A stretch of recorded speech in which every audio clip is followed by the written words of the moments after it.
Thank you all very much, and it's great to see so many people here on this beautiful evening. Welcome to this Intelligence Squared debate, Shakespeare versus Milton, the kings of English literature. We know what Milton thought of Shakespeare. In his famous sonnet on Shakespeare, the author of Paradise Lost heaped praise upon the bard. Those honored bones, he wrote, needed no monument other than the greatness of his work. But Milton is not here tonight. You are, and it's your votes that count. Who will triumph in our battle of Britain's literary titans? In one corner, we'll have William Shakespeare. What more needs be said? He is the hero and figurehead of English literature, our national desert island author. His first plays began to appear in 1594, from which time he produced roughly 2 a year until around 1611. By 1598, he was already being described as England's greatest writer of comedy and tragedy. Set him against John Milton, and you might think there's no contest, but I'm not so sure. This towering political poet was praised by Blake and Wordsworth. Milton, thou shouldst be living at this hour, England hath need of thee, the latter wrote. He was the greatest defender of personal liberty. His aria, we're going to have to try and help me again. Areopagitica from 1644 is often cited as one of the most compelling arguments on the freedom of the press. Each of these astonishing writers will have a valiant champion this evening, and I've learned to expect some surprises in my evenings with Intelligence Squared. As with all Intelligence Squared debates, you've been polled as you entered the hall, and you'll have the chance to vote again at the end of the evening when you've heard the arguments. To make these arguments, we have 2 extremely distinguished advocates. For William Shakespeare, we have one of the world's leading scholars on the bard, James Shapiro. He's professor of English at Columbia University and author of the bestseller 1599, A Year in the Life of William Shakespeare. And for John Milton, we have perhaps the most distinguished Miltonist alive, Nigel Smith, professor of ancient and modern literature at Princeton University and author of a book entitled, aptly, Is Milton Better Than Shakespeare? To illustrate their arguments and help persuade you to vote for their chosen writer, our speakers have 3 wonderful actors at their disposal who will be bringing the works to life with their readings. Please welcome first Dame Harriet Walter.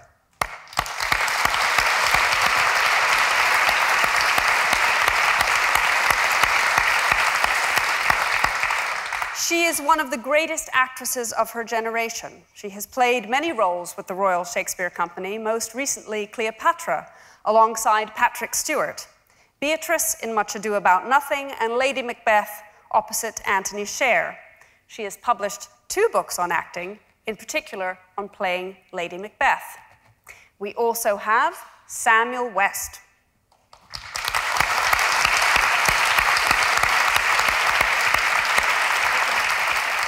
An award-winning actor and director, he has played the title roles in the Royal Shakespeare Company's Richard II and Hamlet.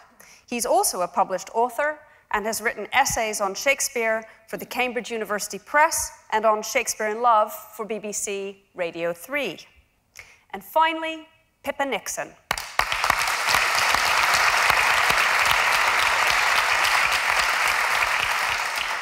Pippa is a rising star who has played Titania and Hippolyta in A Midsummer Night's Dream, Ophelia in Hamlet, and Rosalind and As You Like It, all for the Royal Shakespeare Company. The Guardian has described her as on the threshold of stardom. As you can see, they've all performed quite a lot of Shakespeare. So Milton will be pastures new, to quote the great poet himself. As well as giving the readings, our actors will be joining the discussion later on. So I'm going to start this evening by asking each of our advocates in turn, how they came to their passion for their chosen author. Jim, would you? Thank you, first of all, for the introductions. I want to thank Hannah for bringing me over and pitting me against the most formidable Milton scholar alive. Mostly, I feel I've won however you voted because I'm sharing a stage with three of the greatest actors in the world, and simply to be up here and to get to work with them a few hours earlier made this a memorable occasion for me. And I thank you all for coming out on this beautiful, beautiful Sunday. Milton, Shakespeare, how I came to Shakespeare actually was through Milton. If you had had me up here 30 years ago, I wouldn't have been as well dressed, and I would have said I would have preferred to have defended Milton. I owned a copy of Milton's work long before I ever purchased a copy of Shakespeare's work. I grew up in Brooklyn in a religious environment, went to religious school, and shared many of the values, I suppose, even though not the same religion as Milton, the same kind of, how should I put it, traditional, timeless values, sheltered, patriarchal, transparently true for believers, self-celebratory, that made me feel very much at home in Milton's view of the world. And I immediately rushed to take Milton as an undergraduate and loved it. At 18 and 19, read Milton a lot. And I still love Milton. And had I been asked to advocate for the other side, would have done my best, because I think that he is a visionary poet and a breathtaking one. But if asked to defend either Milton or Shakespeare, no question that it's Shakespeare. I never studied Shakespeare at university. I never took a college course on Shakespeare.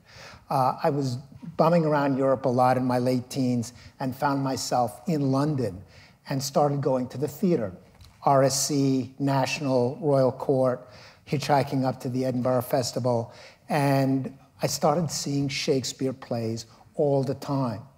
And I'd hold down some crummy job and come over to England to see 20 plays in 20 days, year after year. And it was like a drug. And it was also better than any drug I was taking at the time. And I've continued to take that drug for many years. And I'm very lucky to spend my life immersed in Shakespeare. So that's how I came to Shakespeare. And kind of like, is it Demetrius or Lysander, one of those lovers in Midsummer, stays drugged and in love? That's the way I've experienced Shakespeare. Very good, thank you. And Nigel, a little bit about your Miltonic beginnings. It's very interesting. I have a sort of converse experience. So I grew up in North London, or on the edge of London and South Hertfordshire. And you got a lot of Shakespeare at school then. And so this would be in the 1970s.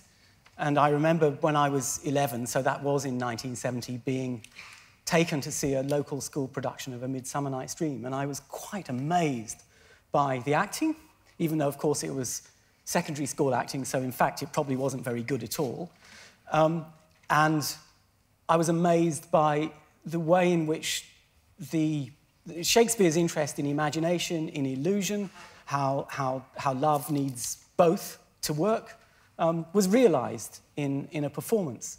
And then as I went through the rest of secondary school and then on to university, so it's very hard in this country to escape from the hold of Shakespeare. And indeed, if you live in the London area, to escape from the presence of old plays, of Renaissance theatre being performed in our theatres, of which we're very proud in this country. So, although it wasn't... I do remember seeing an amazing performance of Hamlet at the Roundhouse. I remember being taken to Stratford to see Donald Sinden playing King Lear, and that was an amazing evening that I'll never, ever forget, and it made King Lear my favourite play. So how did I get to Milton? We had 2 books of Paradise Lost to learn for A-level, and actually I couldn't get on terms with it. In fact, the whole class couldn't get on terms with it, and in the end, I think the teacher gave up, and we skipped it.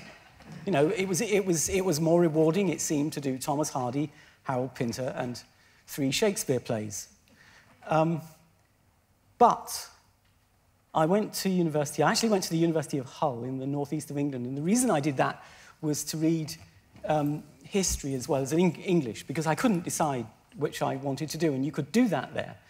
And I suppose it was learning 17th century history in the first year, and also being taught Milton. And then I realized, my God, this guy's so ambitious. The poetry is written and realized according to this fantastic plan where he's trying to outdo everyone who's ever written poetry before, not just in English, but in any language, as far as he could know it at the time. And it's actually a whole approach to living. It's a philosophy. And he has these interesting values. He doesn't like monarchs. He's kind of against the grain. He's a rebel. That was interesting too. So although it was far too late in the late 1970s to be experimenting with substances, certainly one could have strong opinions about public matters, political matters, as one certainly did up in Hull at the time. And Milton, along with William Blake, was a great poetic totem for such things. So my story is really that as I didn't really discover myself until that first term at university, and then I realized I was going to be a literature professor within about 6 weeks, really. It's all I wanted, it's all I've ever wanted to do, and I'm still doing it. It's a great privilege. And Milton has been the great guide, because he aimed at so much, he achieved an awful lot of it, and he did it with the odds stacked against him in a variety of ways, which we may come to talk about later on. But most of all, his vision, he is a visionary poet, and his vision is astonishing in ways that I think this evening might, I hope, surprise you. Thank you very much, Nigel. I think we will definitely come back to quite a few of those points. But now, we're going to get on with the meat of our evening, the 2 sections of advocacy. So we're going to begin with Jim advocating for William Shakespeare. Thank you. Take it away. I get a half an hour, and I'm going to share that with the actors who will really make the case, because they've made the case for me. I'm not here to argue that Shakespeare is better than Milton. I'm really here to argue why I value Shakespeare more than I value Milton, and I want to explain how I feel and why I feel that way. I should say that as soon as Hannah set this up, I asked that I go second. I've read Julius Caesar, and I know what happens when Brutus goes first. And then I argued alphabetically. It didn't work. They asked that I speak first. I could stand up here and argue with Harold Bloom that Shakespeare invented the human. I don't believe that, and I'm not here to gush in those ways. I could argue that Shakespeare has contributed so much to our language, and his poetry is in many ways unrivaled. But neither of those things truly explain why I value Shakespeare as much as I do. One of the most important things for me about Shakespeare and about a life since my late teens steeped in Shakespeare is that Shakespeare is the great poet of relationships. I mean fathers and sons, fathers and daughters, sisters and sisters, brothers, servants and masters. Every relationship you can imagine, Shakespeare penetratingly explores and relentlessly explores. And in the sonnets, just 1 or 2 relationships are penetratingly explored in 154 variations that have been unrivaled. But I had to choose a scene to begin this evening that captured for me the complexity of how Shakespeare explores relationships. And Milton is pretty good on relationships, but only for me up to a point. when I think of that great Miltonic line about Adam and Eve, and I don't want to get it wrong, he for God only, she for God in him. It serves as a kind of dividing line between what Shakespeare can offer and what Milton does offer. I made the lives of two of our actors very difficult by asking them to come in and do cold a scene from Much Ado About Nothing. And I'll introduce that scene just to bring you up to speed and explain a little bit about how this captures what I'm talking about rendering the complexities of relationships. Why don't you stand up so that I can at least point to the two of you. Sam is Benedict, and Pippa is Beatrice. Something once happened between them, and they were almost a couple.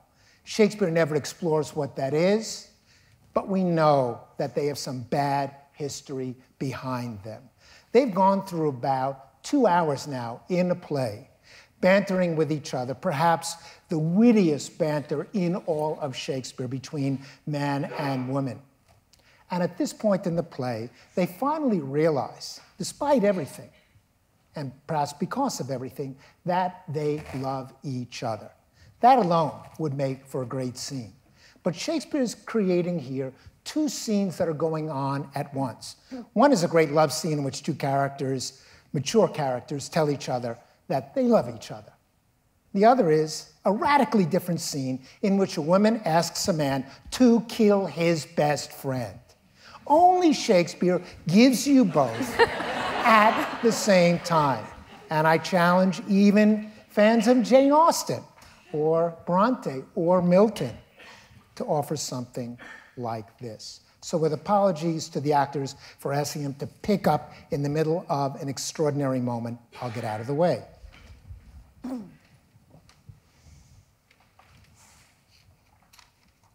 Lady Beatrice,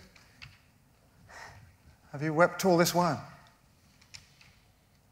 Yea, and I will weep a while longer. I will not desire that. You have no reason. I do it freely. Surely I do believe your fair cousin is wronged. How much might the man deserve of me that would right her? Is there any way to show such friendship? A very even way, but no such friend.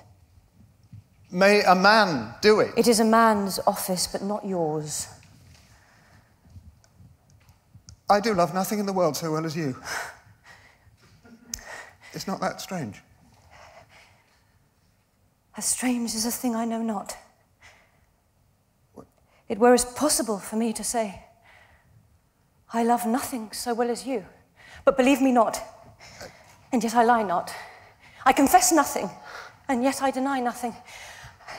I am sorry for my cousin. By my sword, Beatrice, thou lovest me. Do not swear and eat it. I will swear by it that you love me, and I will make him eat it that says I love not you. Will you not eat your word? With no sauce that can be devised to it. I protest I love thee. Why then?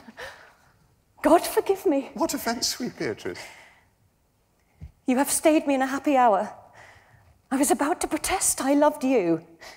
And do it with all thy heart.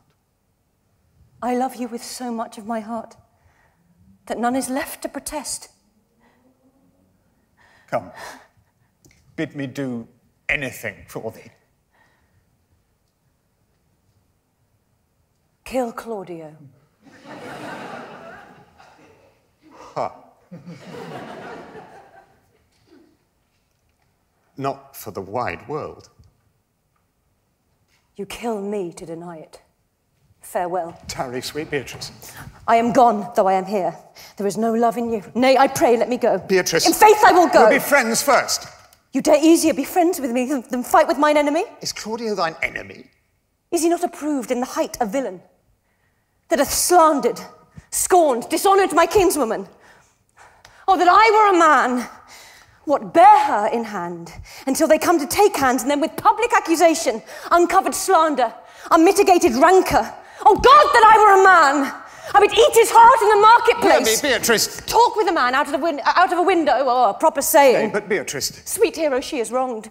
She is slandered, she is undone. Beatrice! Princes and counties, Oh, surely a princely testimony, a goodly count, count convect, a sweet gallant surely. Oh, that I were a man for his sake, or that I had any friend that would be a man for my sake. But manhood is melted into courtesies, valour into compliment, and men are only turned into tongue, and trim ones too. He is now as valiant as Hercules, that only tells a lie and swears it. I cannot be a man with wishing, therefore I will die a woman with grieving. Tarry, sweet Beatrice. By this hand I love thee. Use it for my love, some other way than swearing by it. Think you in your soul that the Count Claudio hath wronged Hero? Yea, as sure as I have a thought or a soul. Enough. I am engaged. I will challenge you. I kiss your hand, and so I leave you. By this hand, Claudio shall render me a dear account. As you hear of me, so think of me. Go, comfort your cousin. I must say she is dead. And so farewell.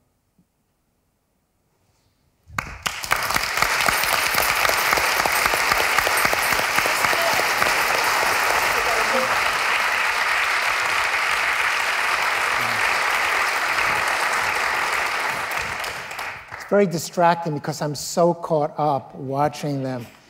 And if you had seen them 2 hours ago when they first worked through this, and all of a sudden it is more than three-dimensional, it is a multi-dimensional moment. And we all got caught up in this. I almost feel like I could and should rest my case here. I heard when Pippa said, "Kill Claudio," any number of you laugh. And it's no small thing. There are many kinds of laughter in Shakespeare. There are not many kinds of laughter in Milton. If you are reading Paradise Regained or come to the end of Samson Agonistes and start laughing, go back to the beginning and read it properly. What I'm really suggesting by that is not saying something unfair about Milton, but saying something extraordinary about Shakespeare. And it has to do with his ability to, as in this scene, be heartbreaking and light at the same moment. And I don't know, and this is a fairly early play, it's an Elizabethan, not a Jacobean play, how he achieves that. And I simply rely on extraordinary actors to make that point. I don't want to cede tonight that Milton is the poet of ideas and Shakespeare is the poet of, or playwright of entertainment. I want to steer the battle towards Milton's turf. And no turf is more sacrosanct to fans of Milton, I would think, than Milton's ideas. And no idea is more important to Milton than the importance of killing a tyrant and of republicanism, things that Milton believed in fervently and expresses passionately, both in poetry and in prose. So rather than give you more delightful moments of Shakespeare, which I still have in store for you, let me move to Shakespeare on republicanism. And it's going to be a two-part bit. First, I'm going to have Sam read what, to my mind, is a part of one of the great, great plays about republicanism. And he's going to read a soliloquy from early on in Julius Caesar, spoken by Brutus, one of the great Republican heroes. And it is an early soliloquy for Shakespeare. It's not like those soliloquies in Richard III that are full of cheap laughs and partial self-revelation. But this is a soliloquy in which you get to see, or I should say, playgoers in 1599 got to see for the first time someone not only speaking his thoughts, but you get to witness the process of thought itself in the turns back and forth. In this speech, and come on up, in this speech, Brutus, who's a little sleepless, is wrestling with the question of should he kill his dear friend? It's kind of a little segue from the last set. But should he kill his dear friend, Caesar? And the only reason that would justify murdering Caesar is that Caesar would rule over men and change the political order in Rome and destroy the republic, which has been in place since his ancestor, Brutus, drove the Tarquins from Rome long before. So this too is a man torn, who has to decide whether to act on his principles and on his republican beliefs.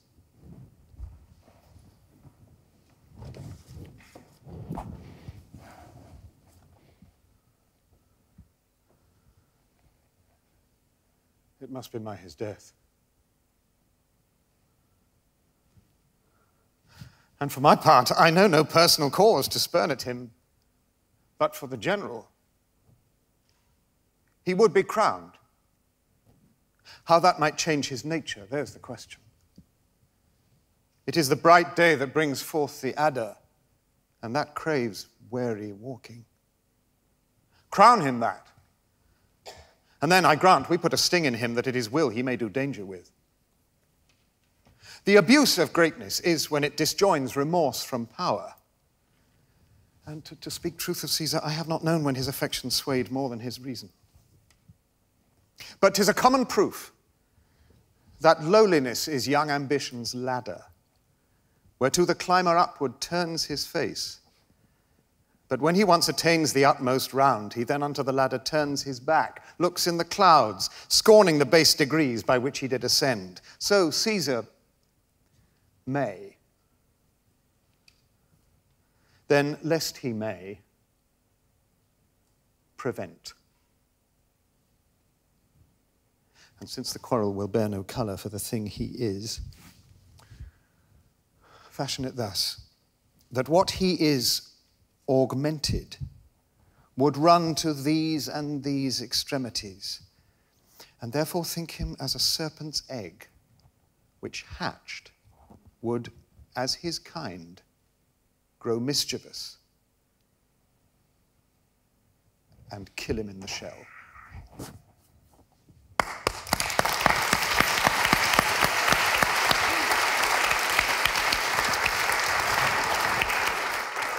Thank you.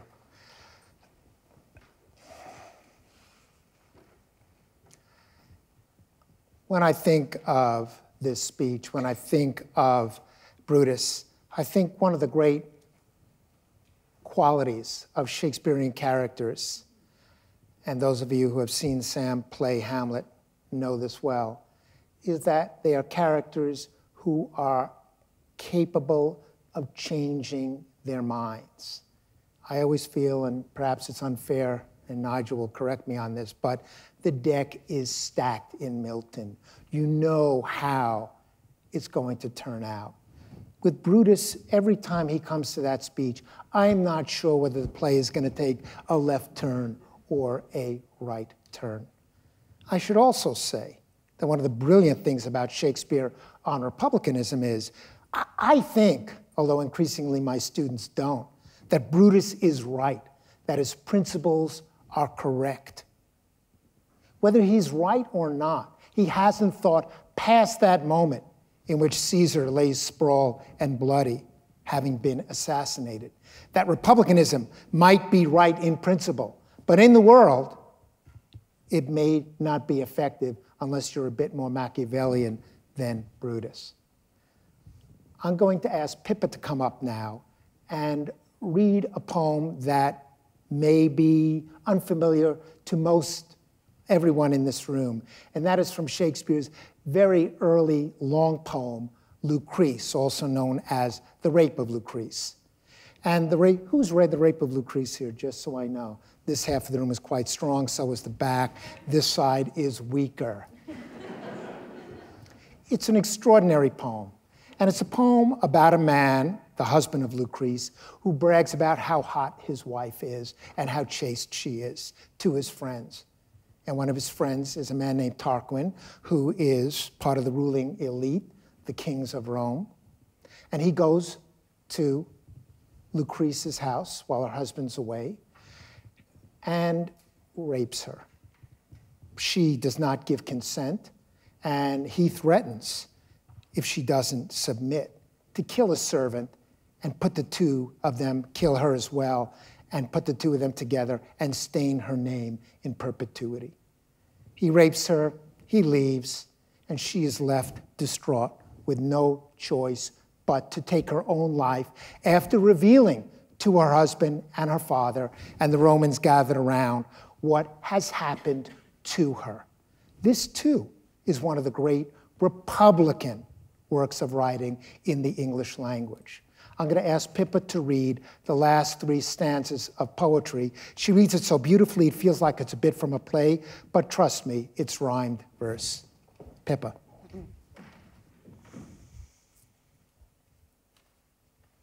Now,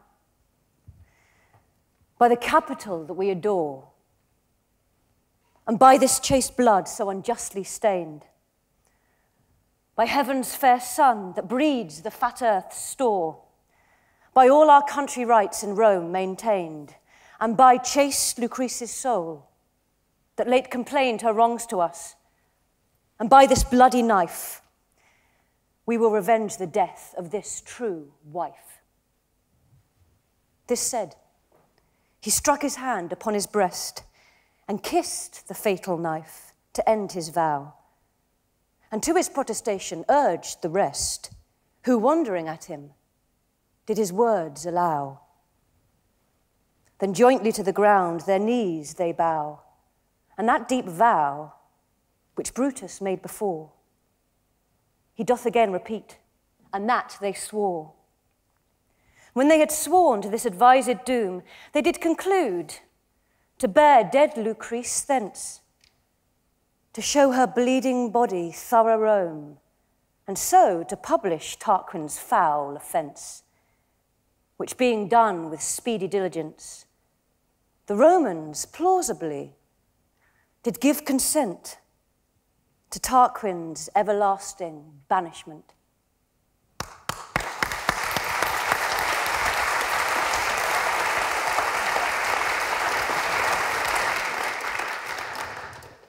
It's a beautiful piece of poetry. It's among the most reprinted of Shakespeare's work in his lifetime. It spoke very powerfully to a culture that was wrestling with political questions.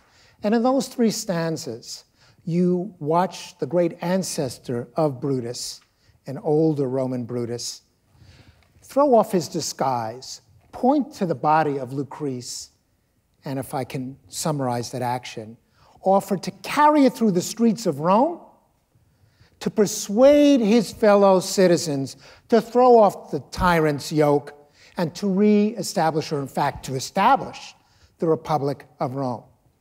Now, I taught that for 20 years and thought, that's a great ending, and that is a great Republican message. Sometime around 2003, 2004, a young woman in my class raised her hand and said, wait a minute, let me get this straight. Brutus is taking up the dead, raped woman's body and doing the same thing that effectively Tarquin is doing, wresting her body to his own will, using it for his purposes, even as the rapist did for his. In some way, she said, it's even worse. Tarquin is at least driven by lust. Political power is an even more unseemly justification for what Brutus is doing with the dead body of Lucrece. And I was thrown because I'd always understood this poem in one narrow way. And it reminded me, not only that she was right and I was getting old and stuck in my ways of reading, but she reminded me that almost every play Shakespeare writes allows, especially in the end, for multiplicity of readings. We can decide whether Coriolanus is a play that celebrates republicanism or is the great exposure of the foolishness of republicanism. We can read Antony and Cleopatra as a pair of plays about a strumpet's fool and a triple-turned whore, or we could see them as transcendent figures. We could see Macbeth as a troubled hero or as a violent killer. Shakespeare doesn't tell us what to think or what to believe. Milton does. Not only that, but Shakespeare is a fundamentally collaborative writer. And that's going to bring me to the third out of the 4 acts of my brief message here. What I mean by collaborative, his works were not only meant to be experienced in really where we're sitting today, in a kind of theater with a raised stage, but there was no director in Shakespeare's day. There were merely a group of actors who made sense of playwrights' words. And what I'd like to do in the next sequence is one of the great scenes. I've tried to stay away from the greatest hits just to make it more interesting for you. But having actors of this caliber, it's impossible not to ask them to do great things. So what I'm going to ask is that Sam come up as Macbeth and Harriet come up as Lady Macbeth. Those of you who've had a chance to see her with Tony Sher are going to relive that experience. Those who haven't are going to get at least a glimpse of what you missed, which is extraordinary. And I should say that one of the great moments in my play-going career was seeing Harriet play the Duchess of Malfi, which stays with me to this day. But today we're doing Shakespeare, not Webster. And what I've asked the actors to do is something not easy to do, especially if they've done this play before. I want them to do it 2 ways, so that you can begin to see the ways in which Shakespeare lets go of the reins of the authority of a writer and surrenders that to his actors. They'll do it once, I'll come up here again, and then they'll do it another time. How now, what news? The king hath almost supped. Why have you left the chamber? Hath he asked for me? No, you not, he has. We will proceed no further in this business. He hath honoured me of late, and I have brought golden opinions from all sorts of people, which would be worn now in their newest gloss, not cast aside so soon. Was the hope drunk, wherein you dressed yourself? Hath it slept since, and wakes it now to look so green and pale, and what it did so freely? From this moment, thus I account thy love. Art thou afeard to be as strong in thine own act and valour as thou art in desire? Wouldst thou have that which thou account'st the jewel of life? And live a coward in thine own esteem, letting I dare not wait upon I would, like the old cat of the adage. Prithee, peace. I dare do all that may become a man. Who dares do more is none. What beast was then that made you break this enterprise to me? When you durst do it, then you were a man, and to be more than what you were, you would be so much more the man.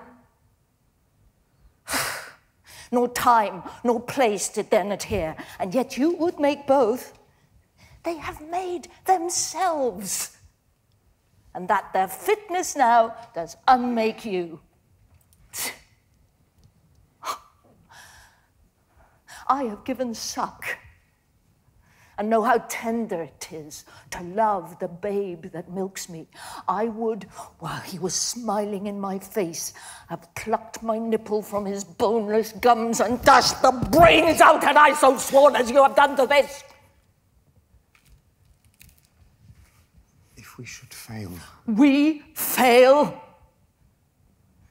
But screw your courage to the sticking place, and we'll not fail.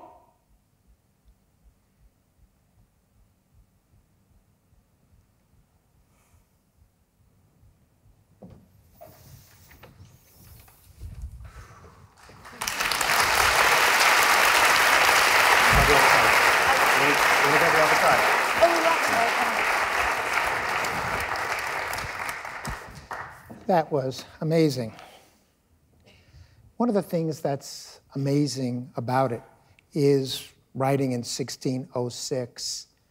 Shakespeare can imagine such a strong woman. Writing decades after that, Milton still could not imagine such a strong woman. When Shakespeare wrote this scene, it's clear from the great soliloquy that, unfortunately, we didn't have time, and I cut, so I'm tilting this Harriet's way. In much the same way that Brutus had talked him into killing his beloved Caesar, Macbeth had talked himself out of killing King Duncan, who is now in their house.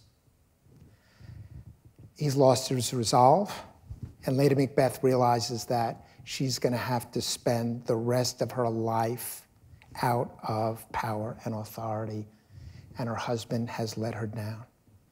What's so beautiful about the speech as written is that it doesn't only or always have to be played, as Harriet just played it, as a woman challenging her husband's manliness and, in a sense, being tougher than Macbeth.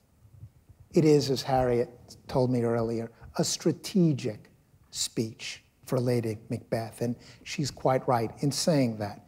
There are many ways to persuade a spouse to do what you want. And this, like it or not, is the best marriage in Shakespeare. Those of you who are in a marriage or have witnessed a marriage will know that there are thousands of ways to get your partner to do what you want. I am now going to stand out of the way and show how Shakespeare allows for that multiplicity. And I turn it over to the actors once again.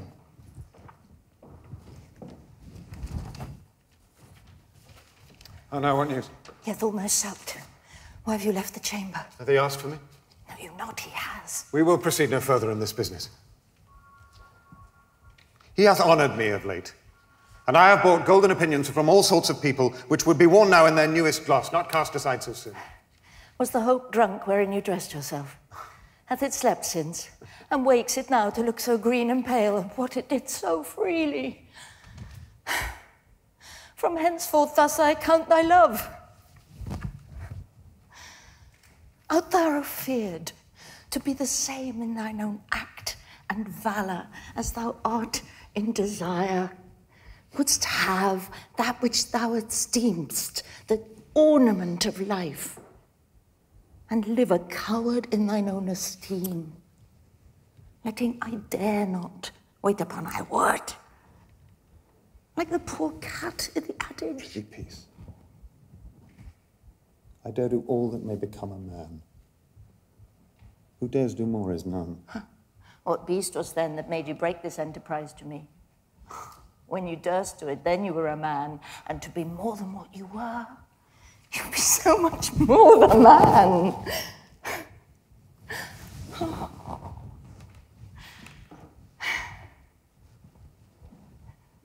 Nor time nor place did then adhere, and yet you would make both. They've made themselves.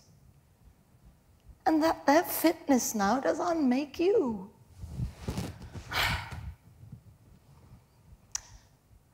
I have given suck, and know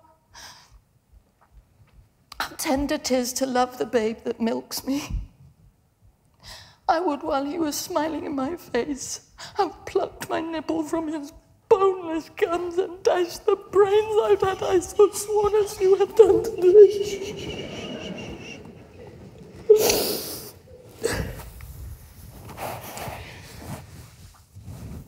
If we should fail. We fail. But screw your courage to the sticking place and we'll not fail.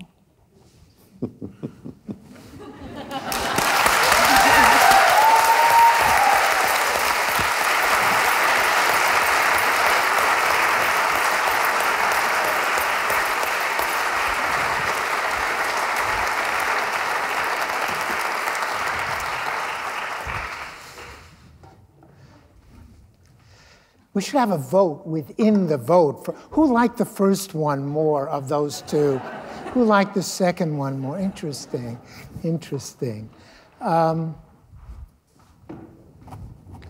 I get one last crack at persuading you of the greatness of Shakespeare. I'm letting my actors take a union-mandated break at this moment. Actually, I'm not. What I am doing is ending on an extraordinary note, and that is a scene from the end of Othello. And it's a scene between Emilia and Desdemona. And it is an extraordinarily intimate scene. It's a scene between two characters of a different social class who, as I've asked them to do it, are meeting over drinks at a pub. It could be yesterday, it could be tomorrow, it could be 400 years ago. These kinds of conversations are in that way as timeless as any in Shakespeare. What I love, love, love about this scene is that hovering in the background is the fact that both women know that they are in troubled marriages. Both may even have an inkling that before the day is out, each will be killed by her husband. In their meeting at this point, before the evening, they're sharing a moment. Shakespeare didn't have it as an alcoholic moment. There's apple juice in those glasses in case you're nervous. It's a scene that captures why I value Shakespeare so greatly. A deep empathy with his characters, a capacity to convey great sympathy, even for, as Emilia will point out, a morally reprehensible position, which is something Milton can never bring himself to do. There's a hint of the tragic, but there's also a mix of the lightheartedness in this moment. In intimacy between two women, we find a mingling of innocence and worldliness and morality and friendship all mixed into one. And if there's one scene in Shakespeare that might convince you of his greatness, this is it.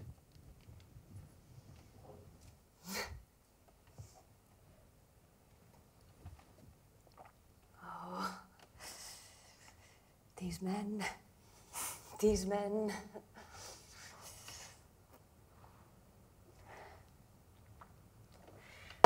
Dost thou, in conscience, think, tell me, Emilia, that there be women to abuse their husbands in such gross kind? There be some such, no question. Wouldst thou do such a thing for all the world? Why would not you? No, by this heavenly light. Nor I neither, by this heavenly light. I might do as well in the dark. Wouldst thou do such a deed in all the world? The world's a huge thing. It's a great price for a small wise. In truth, I think thou wouldst not. In truth, I think I should. And undo it when I had done. Marry, I would not do such a thing for a joint ring or for measures of lawn or for gowns, petticoats or caps, nor any petty exhibition, but for the whole world? Why? Who would not make her husband a cuckold to make him a monarch? I should venture purgatory for it. Oh, beshrew me. If I would do such a thing for the whole world. What? 'Tis but a wrong i' the world, and having the world for your labour, 'tis a wrong in your own world, and you might quickly make it right. I do not think there is any such woman. Yes, a dozen. And many to the vantage, as would store the world they played for. But I do think it is their husbands' fault if wives do fail. Say that they slack their duties and pour our treasures into foreign laps, or else break out in peevish jealousies, throwing restraint upon us, or say they strike us. or scant our former having in despite. Why, we have galls, and though we have some grace, yet have we some revenge. Let husbands know their wives have palates both for sweet and sour, and as husbands have, what is it that they do when they change us for others? Is it sport? I think it is. Doth affection breed it? I think it doth. Is it frailty that thus errs? It is so too. And have not we affections, desires for sport and frailty as men have? Then let them use us well, else let them know the ills we do, their ills instruct us so. Good night. Good night. God me such uses send, not to pick bad from bad, but by bad mend.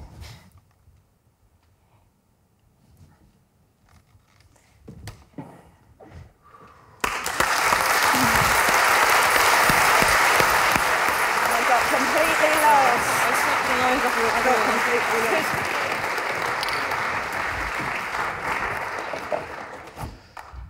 I rest my case. Thank you.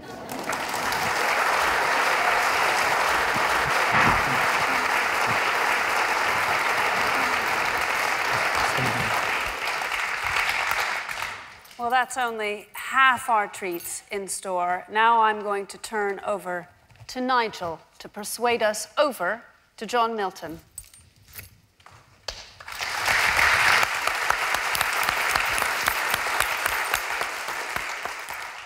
I think you must think after that I'm either very stupid or very brave, foolishly brave. I'm not even going to bother with Milton's republicanism, because that's not where his greatest poetry is. So wrong move, Jim. Milton tells us what to believe? I don't think so. I don't think so. And I'll show you why. And the actors, I hope, will help me to show you why. Okay, so I know I'm the underdog in a big way.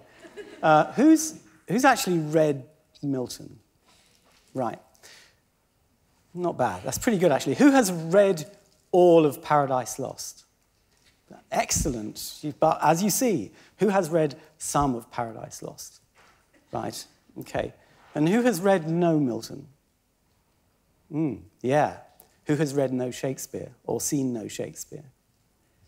Okay, so you see that's where we are. In about 1900, if I'd asked the same question, I would have thought everyone in the room would have put up their hands for having read probably all of Paradise Lost. And by the end of the 19th century, everyone who was a reader of English literature or somebody who frequented plays would have considered Milton as well as Shakespeare as up there, and the two figures whom you could not ignore in the canon of English literature. There is the question of women writers, but we can't go there tonight. That's for another occasion. So the first thing, of course, that we're dealing with, and this is a kind of word of warning, I'm only going to talk about Paradise Lost. Milton wrote 3 dramatic works, 2 dramatic entertainments and 1 play. The play is called Samson Agonistes. He says explicitly in the preface that it was never meant to be performed.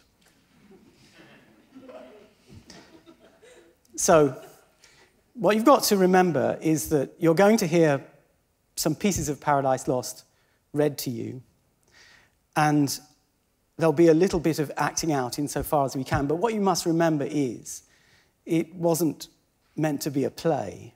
It's an epic poem and is a narration in which characters speak. So bear that in mind. So in truth, of course, Milton and Shakespeare have entirely different purposes in what they're about. And to compare them is indeed to compare apples and oranges. So since some people had put their hands up when I said who has not read Milton, one of my goals tonight is really to just expose Milton a bit more and try and help him get back to where he was.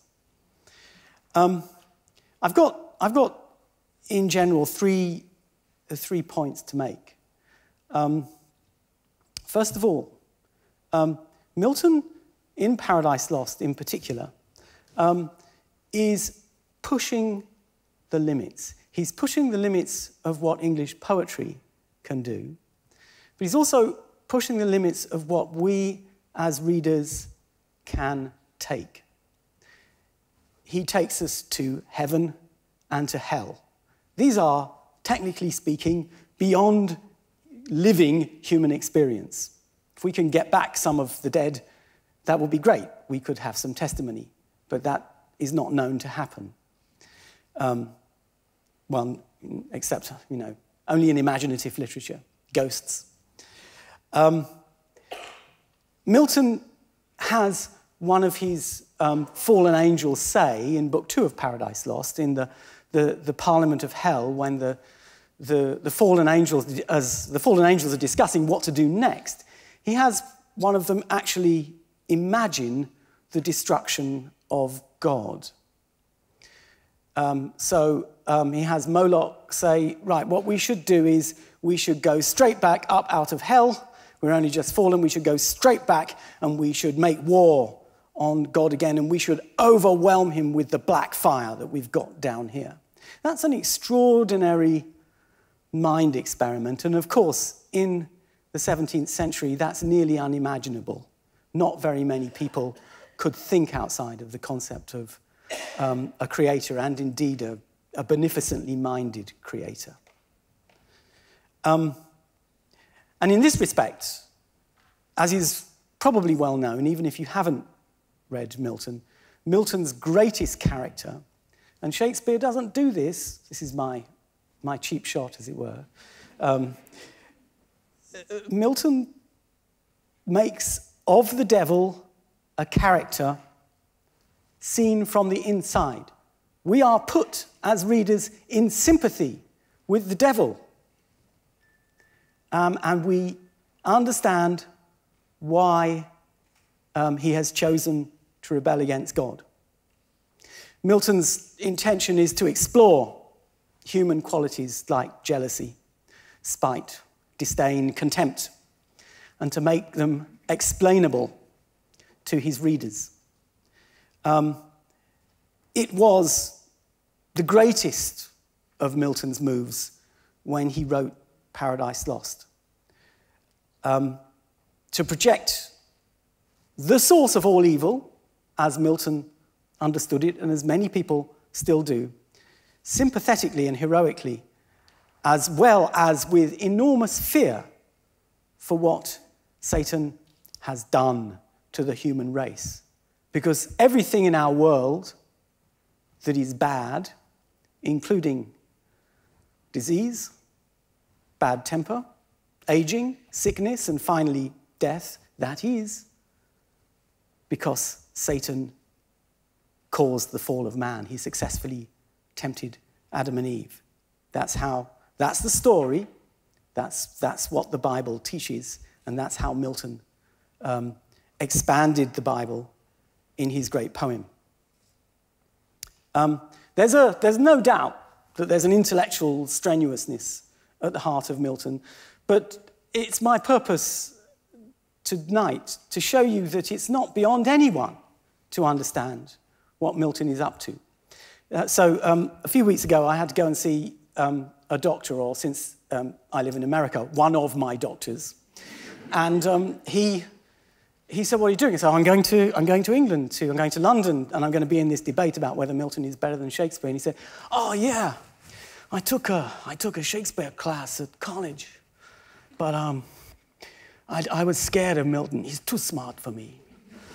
No. He's as well as a great admirer of Shakespeare, Milton is also perfectly understandable. And one of the ways in which he's very understandable is in the territory of my second point. He imagines what we as human beings were before we were fallen. In other words, he imagines all of the negative things that we live with that are traditionally defined as some kind of sin, one way or another.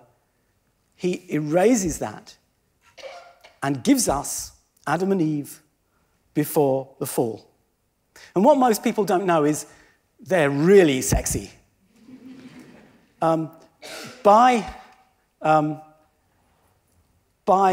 removing sinfulness, by being able to imagine a world of innocence, for that's how Adam and Eve were created before the fall, he has this amazing exploration of what it might have been like, what it was like before the fall, and what, if only we could get back there, it could be like.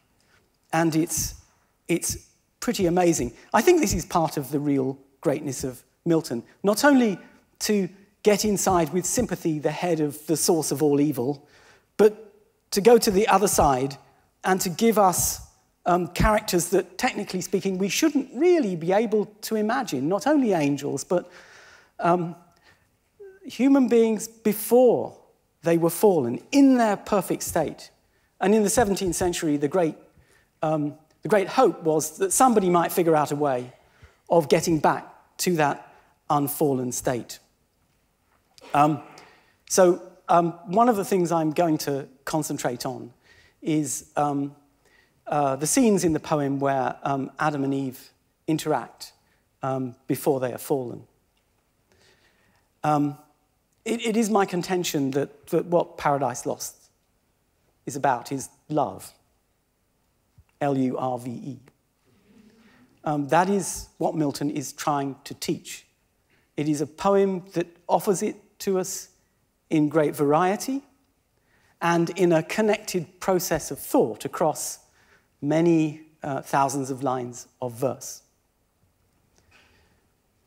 And the verse itself, my final general point, well, Milton certainly learned from Shakespeare in the way he used unrhymed iambic pentameter, 5 metrical feet in a line, not rhymed at the end, what had become, thanks to the work of Shakespeare and his contemporaries, by the time Milton was writing, a generation later, the obvious way to write English literary poetry. And indeed, Milton had originally designed, he'd begun to think about Paradise Lost as a play, and it would have been called Adam Unparadised. And at some point, whilst he was being a pamphleteer, mostly on behalf of the Parliament in its struggle with King Charles I, he changed his mind and decided it would have to be an epic poem. But it would be an epic poem that exceeded all previous epic enterprises, including the Bible, if you want to look at it as an epic, a piece of literature that tells the founding of a people and that encompasses every other kind of genre within itself. And here's what Philip Pullman, shall we say, the adolescence novelist, but everyone reads him, Philip Pullman, so influenced by Milton. Who has not read Philip Pullman? Okay, well, and who has? Yes, right, okay. So he says, and he's most famous for his Dark Materials trilogy, which, his Dark Materials is 3 words from Book 2 of Paradise Lost.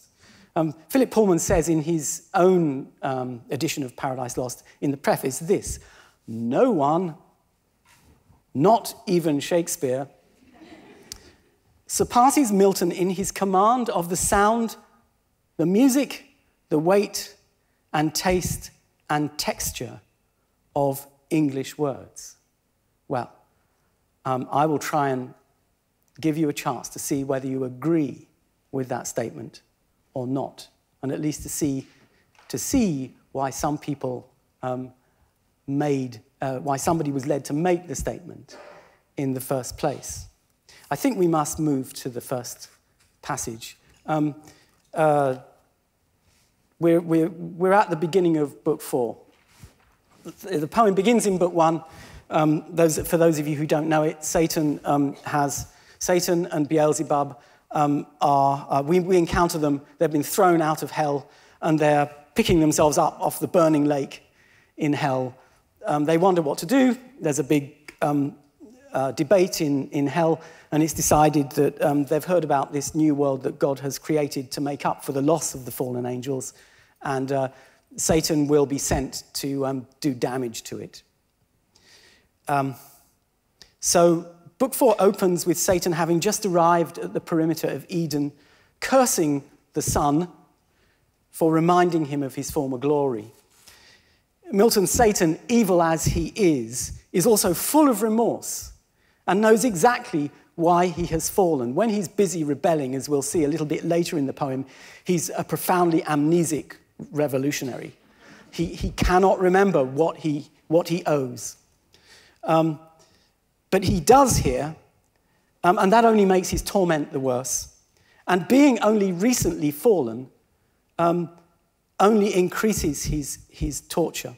So what you're going to hear in this passage is quite a lot about the theology that interests Milton, which is that we're in a position, all of us, angels and humans, in saying thank you to God for creating us, and that's part of the love that we owe him. Howsoever we feel it is burdensome. And the second thing is Satan becomes aware in this passage that you actually can't escape what you become. And this is where Milton's interest in ideas begins to work. He doesn't realize this at the end of the passage, but by the end he does, and he says, myself am hell.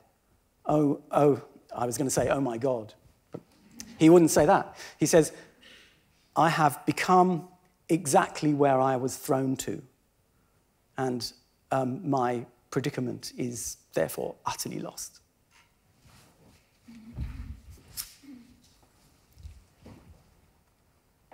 O thou that with surpassing glory crowned look'st from thy sole dominion like the God of this new world, at whose sight all the stars hide their diminished heads, to thee I call, but with no friendly voice, and add thy name, O sun, to tell thee how I hate thy beams that bring to my remembrance from what state I fell.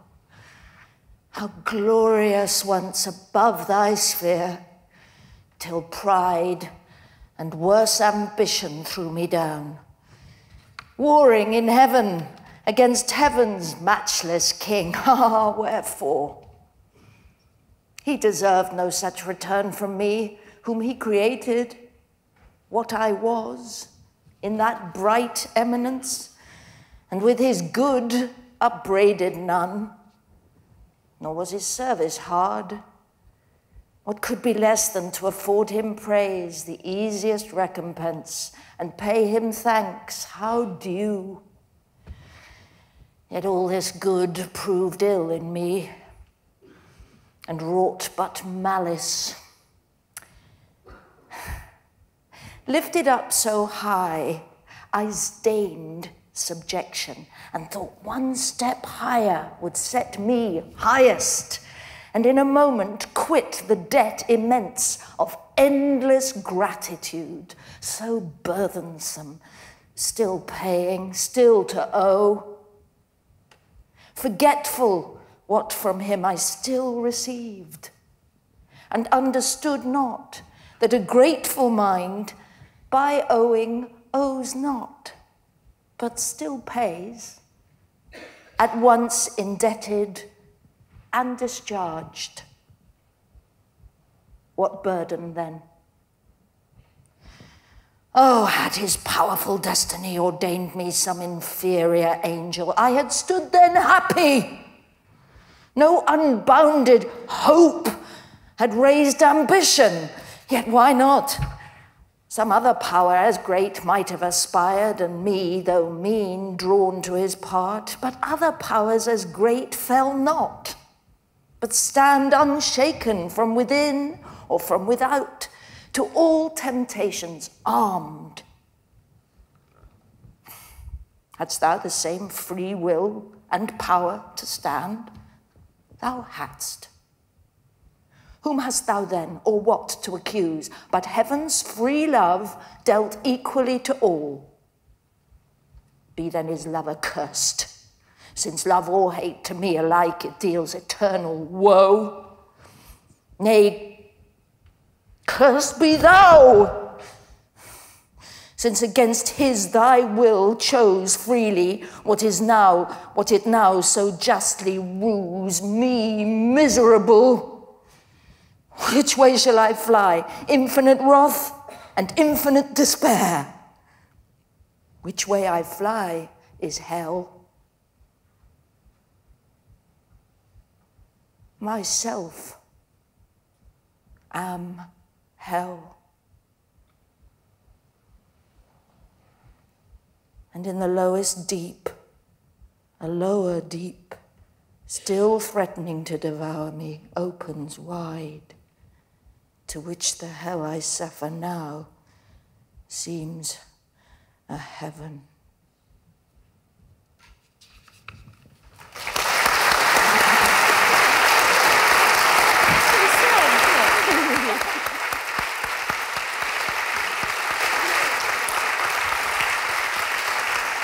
Thank you. Thank you. You know what? That was wonderful. It's actually very rare to hear Milton read by actors. I'm going to make it my business to contact the Royal Shakespeare Company and the National Theatre and get them to get somebody to dramatise Paradise Lost. It has to happen. So, not so long afterwards, in the same book, in Book 4, and Milton is getting his reader used to how amazing the Garden of Eden is as a creation. He gives us the plants, basically the flora, and then the fauna, and finally Adam and Eve in all of their glory. And it's a stunning account, which we, of course, don't have time to do in great detail. But along the way, at a very significant point, we hear from Eve, and she describes how she first came to consciousness, how she knew herself as a being, and then how she encountered Adam. And what she does, what happens is that she sees her reflection in a clear pool of water in the Garden of Eden. And she is amazed and profoundly attracted by the reflection of herself, fascinated by it. The reflection is, in fact, she thinks it's another person, another being, and is drawn to it. And actually, it's quite funny. So Milton is funny. Milton is full of humour, actually. People think he's a dry Puritan. He's not. It's full of humour. The other great example is actually at the point of the temptation, and Satan has been, slithering around in front of Eve, and then he rears himself up and says, "Hi, Eve."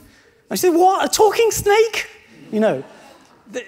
It defies her own expectations entirely, and it is funny, as it of course it would surprise us.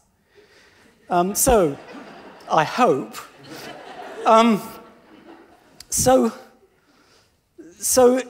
Eve, as it were, has an unregulated desire, and she needs to be led to Adam, and she needs to be helped by a voice.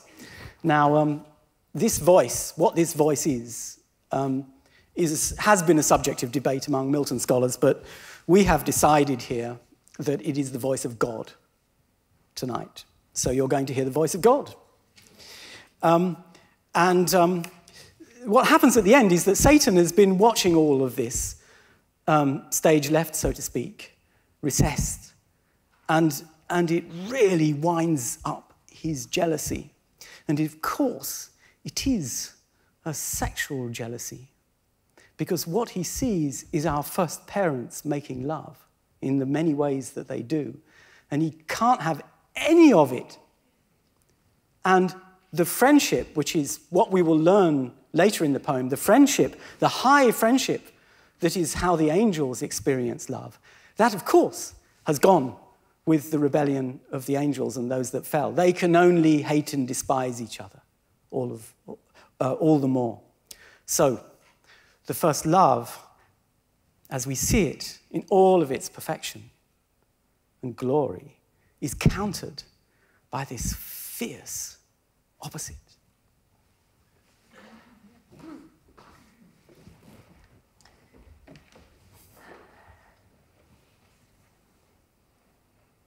That day I oft remember, when from sleep I first awaked and found myself reposed under a shade on flowers, much wondering where and what I was, whence thither brought and how. Not distant far from thence, a murmuring sound of waters issued from a cave and spread into a liquid plain, then stood unmoved, pure as the expanse of heaven. I thither went with unexperienced thought and laid me down on the green bank to look into the clear, smooth lake that to me seemed another sky. As I bent down to look, just opposite, a shape within the watery gleam appeared, bending to look on me. I started back. It started back. But pleased, I soon returned. Pleased, it returned as soon with answering looks of sympathy and love. There I had fixed mine eyes till now, and pined with vain desire, had not a voice thus warned me. What thou seest, what there thou seest, fair creature, is thyself. With thee it came and goes. But follow me, and I will bring thee where no shadow stays thy coming and thy soft embraces. He whose image thou art, him thou shalt enjoy, inseparably thine. To him shalt bear multitudes like thyself, and thence be called mother of human race. What could I do but follow straight, invisibly thus led, till I espied thee, fair indeed, and tall, under a platin, yet methought less fair, less winning soft, less amiably mild than that smooth, watery image. Back I turned, thou following criedst aloud. Return, fair Eve. Whom fliest thou? Whom thou fliest, of him thou art, his flesh, his bone. To give thee being I lent out of my side to thee, nearest my heart, substantial life, to have thee by my side. Henceforth an individual solace dear, part of my soul I seek thee, and thee claim my other half. With that thy gentle hand seized mine. I yielded, and from that time see how beauty is excelled by manly grace and wisdom, which alone is truly fair. So spake our general mother, and with eyes of conjugal attraction unreproved and meek surrender, half embracing leaned on our first father. Half her swelling breast naked met his under the flowing gold of her loose tresses hid.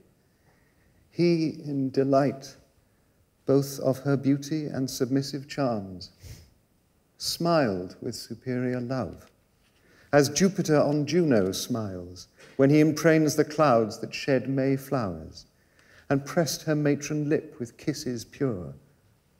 Aside the devil turned for envy, yet with jealous leer malign, eyed them askance, and to himself thus plained. Sight hateful, sight tormenting. Thus these two, in paradise in one another's arms, the happier Eden shall enjoy their fill of bliss on bliss, while I to hell am thrust, where neither joy nor love but fierce desire, among our other torments not the least, still unfulfilled with pain of longing pines.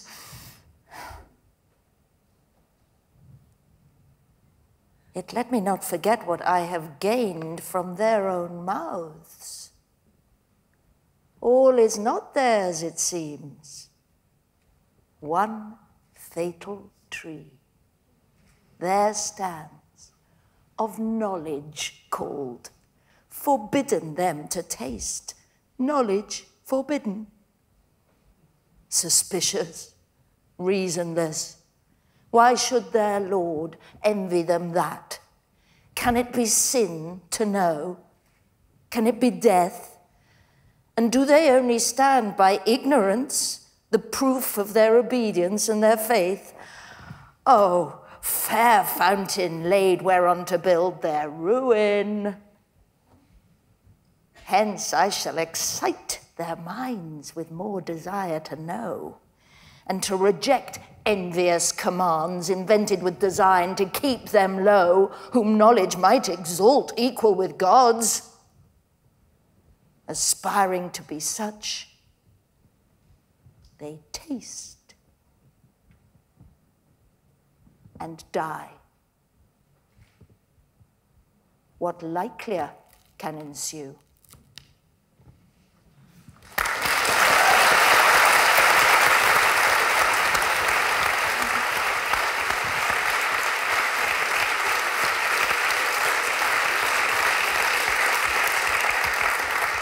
I love the way in which Dame Harriet read the last line there, they taste and die.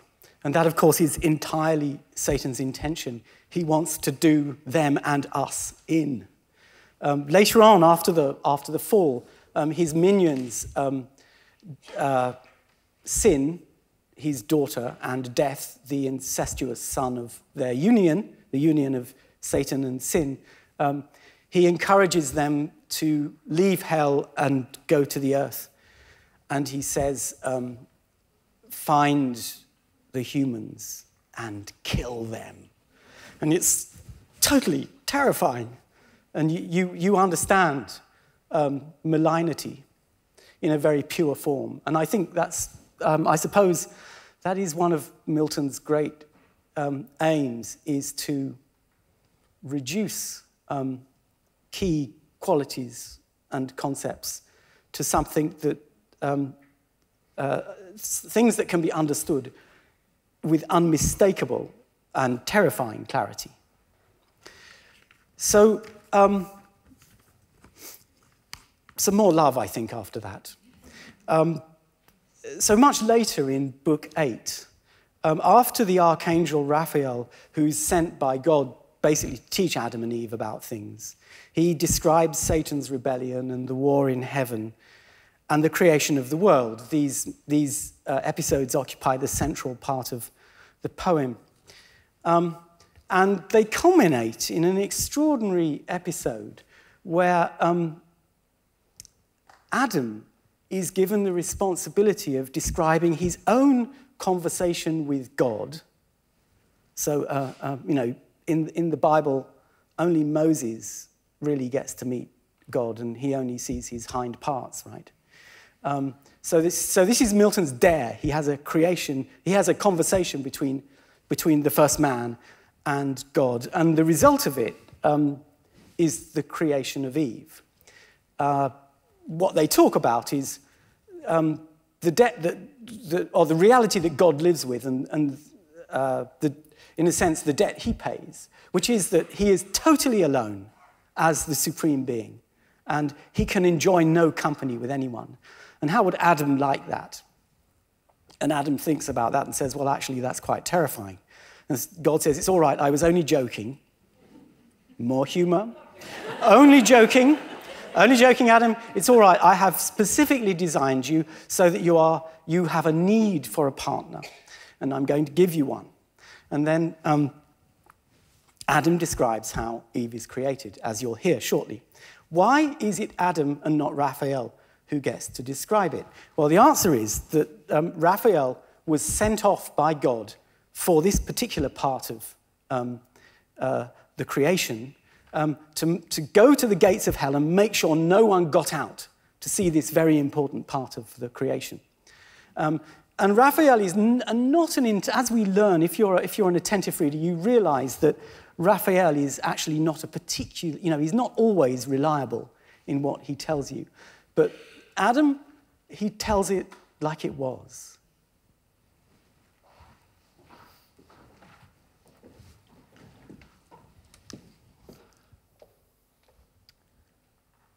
He ended, or I heard no more. For now my earthly by his heavenly overpowered, which it had long stood under, strained to the height in that celestial colloquy sublime, as with an object that excels the sense, dazzled and spent, sunk down, and sought repair of sleep, which instantly fell on me, called by nature as in aid, and closed mine eyes. Mine eyes he closed, but open left the cell of fancy my internal sight, by which, abstract as in a trance, methought I saw, though sleeping, where I lay, and saw the shape still glorious before whom awake I stood, who, stooping, opened my left side, and took from thence a rib, with cordial spirits warm, and lifeblood streaming fresh. Wide was the wound, but suddenly with flesh filled up and healed.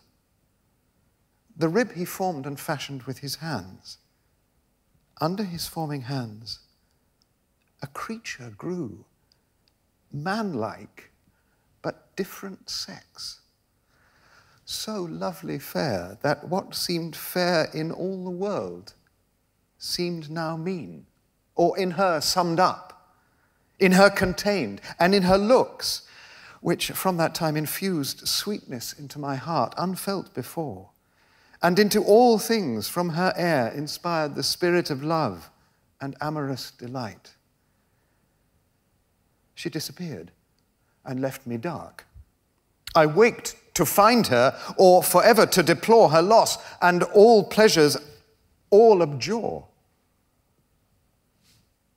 When, out of hope, beheld her, not far off, such as I saw her in my dream, adorned with what all earth or heaven could bestow to make her amiable. On she came, led by her heavenly maker, though unseen, and guided by his voice, nor uninformed of nuptial sanctity and marriage rites. Grace was in all her steps, heaven in her eye, in every gesture, dignity and love.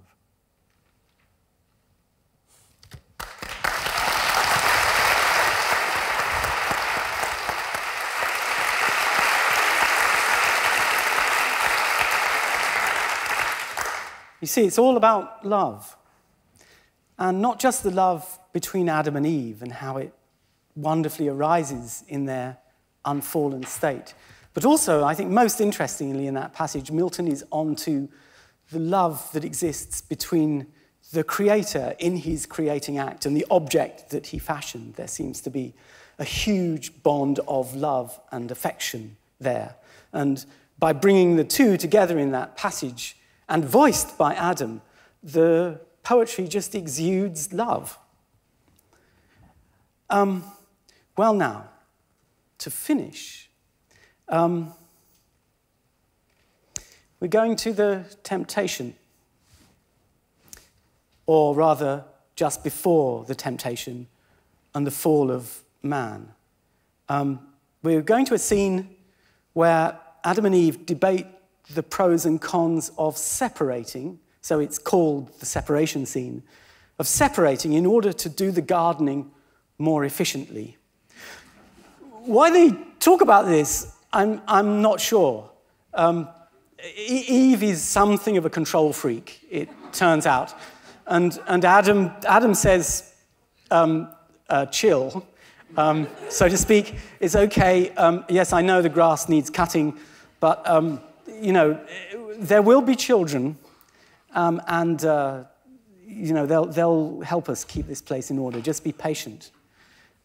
There's also an understanding that there are no children in Milton's Eden, as it were. That's not true. They talk about the possibility of progenerating quite a lot.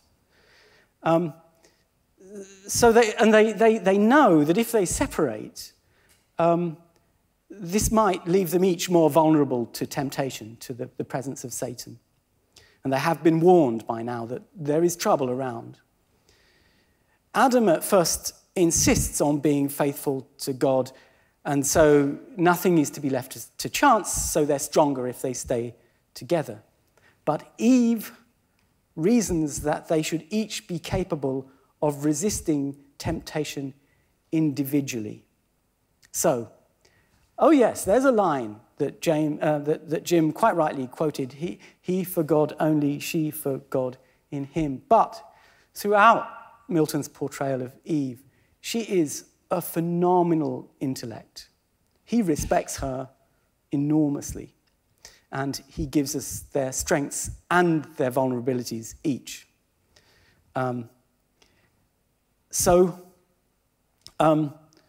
grounds of their difference, I'm just going to spell this out, just so that we're all on the same page, so to speak, before it's acted out. Eve thinks that it's impossible to imagine that God would have left them at risk of temptation without some kind of guard, like an angel. There are angels flying around in Eden all the time, and they've just been with Raphael, who's been teaching them everything. So they're going to be protected. She calls it exterior help. And Adam, as I've just said, thinks that they're better off if they hold faith and stay together. The situation, as Adam understands it, is that the will cannot be forced. If you don't want to do something, nobody can force you to do it. And your will is free, and it can be persuaded one way or the other by your reason. And he puts it to Eve that reason might be sometimes misled. She is very confident that that isn't the case. So he says to her, all right, go off, do that, but do it if you really think you can resist temptation, you can resist Satan, that you have the ability to make your reason hold your will up, erect, as the word goes. And in any case, if I compel you to stay here, I'm compromising your free will and alienating what we are to each other. I'm destroying our paradisal marriage, or certainly degrading it. And so she says she's happy to go under those terms. She understands what he's saying. And the attentive reader or listener will know that she makes one fatal mistake and the fall begins. She says, well, you know, I think that I doubt whether Satan's going to pick on the weaker of us, i.e. me, Eve. We already know from another scene where Satan has spoken that he says, I'm not going to take on Adam. He's too strong for me, and I'm already declining in my powers. So I'll have a go at Eve. So the moment she leaves Adam and goes is perhaps the moment of greatest tragedy. And for the first time ever, when I taught this to some undergraduates about 6 weeks ago, I actually wept at this point. I've never done that before in a lecture. Here we have it. And what is faith? love, virtue, unassayed alone, without exterior help sustained. Let us not then suspect our happy state, left so imperfect by the Maker wise, as not secure to single or combined. Frail is our happiness if this be so, and Eden were not Eden, thus exposed. To whom thus Adam fervently replied, O woman, best are all things as the will of God ordained them. His creating hand, nothing imperfect or deficient left of all that he created, much less man, or aught that might his happy state secure from outward force. Within himself the danger lies, yet lies within his power. Against his will he can receive no harm, but God left free the will, for what obeys reason is free. And reason he made right, but bid her well beware, and still erect, lest by some fair appearing good, surprised, she dictate false and misinform the will, to do what God expressly hath forbid. Wouldst thou approve thy constancy? Approve first thy obedience. The other, who can know? Not seeing the attempted, who attest? But if thou think trial unsought may find us both securer than thus warned thou seemst, go, for thy stay not free absents thee more. Go in thy native innocence, rely on what thou hast of virtue, summon all, for God towards thee hath done his part. Do thine. So spake the patriarch of mankind, but Eve persisted, yet submiss, though last replied, With thy permission then, and thus forewarned, chiefly by what thy own last reasoning words touched only, that our trial, when least sought, may find us both, perhaps, far less prepared.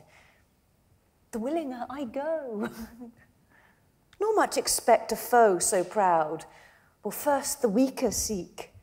So bent, the more shall shame him his repulse. thus saying, from her husband's hand, her hand soft she withdrew, and like a wood nymph light, Oread or Dryad, or of Delia's train, betook her to the groves.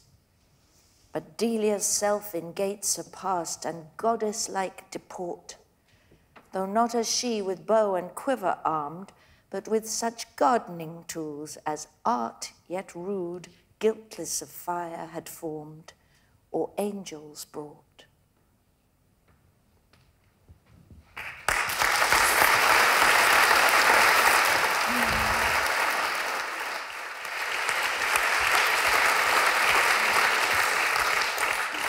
I think the pathos of that with the, something like a rake or a hoe with, the little upright bits just crudely formed and not properly put together, and that being juxtaposed with the quiver full of arrows and the bow of the goddess. Delia is the goddess Diana, the goddess of hunting. It's so plangently painful. And it's been brought to life so magnificently by our splendid actors.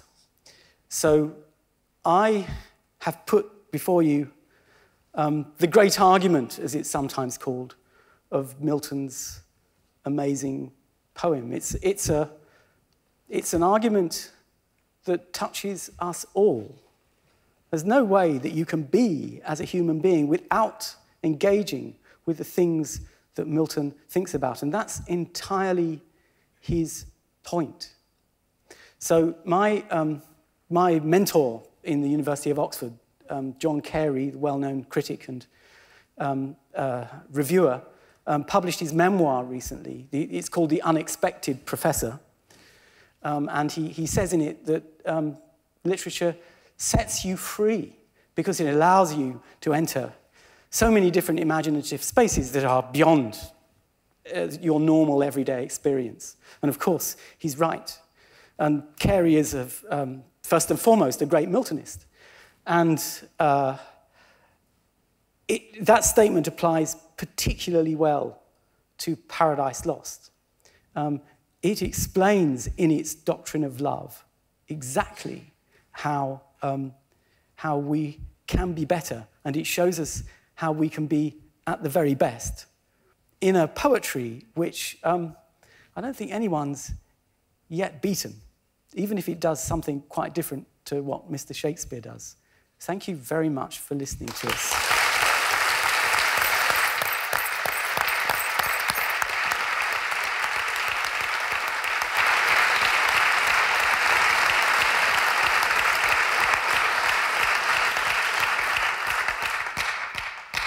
Well, that was altogether magnificent. I can announce at this point the results of the poll. You were all polled as you came in, as you know. And the debate result at this stage of the game, we have for Mr. Shakespeare, 63%. For Mr. Milton, 13%. But that leaves 24% undecided. So there's quite a bit to play for. We do have a big possible swing, and that's always the crucial thing in these debates. I suppose I'd like to just start by asking each of our panelists what they most disagreed with in their opponent's argument. James, can we start with you? Sure. Do you want me to sit or stand? I think you can stay sitting. I thought Nigel made an extraordinary case for Milton, and I think the actors made me regret that Milton, who grew up near Blackfriars Theatre and could have been in his 20s, a contemporary of Ford or other playwrights, decided not to go down this path. And he would have been, I think, a gifted dramatist. But the thing that sticks in my craw with Milton that is less visible when he is acted out by members who have played not for the Milton Company, but for the Royal Shakespeare Company, is that Milton is fundamentally anti-theatrical. What do I mean by this? I think of that great Milton drama, Samson Agonistes, and I think of the hero of that poem, Samson.